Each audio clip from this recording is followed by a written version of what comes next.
الحمد لله والصلاة والسلام على رسول الله وعلى آله وصحبه ومن والاه.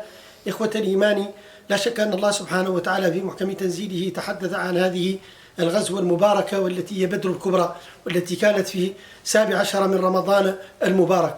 هذه الغزوة التي جعلها الله فيصلا بين الحق والباطل، والتي انتصر فيها المسلمون مع قلة عتادهم وعدتهم، مع أن الله سبحانه وتعالى نصرهم وأمدهم بملائكته سبحانه وتعالى.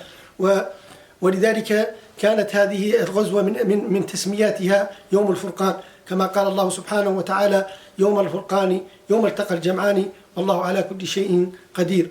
الله سبحانه وتعالى نصر هذه الفئة الصابرة، والتي كانت صابرة محتسبة، وجعلها الله سبحانه وتعالى منصورة وأيدها بملائكته. ولذلك علينا أن نعي يا إخوة الإيمان أن النصر يكون بالإيمان لا بالقوة ولا بالعتاد، وبالثقة بالله سبحانه وتعالى. والله ولي التوفيق.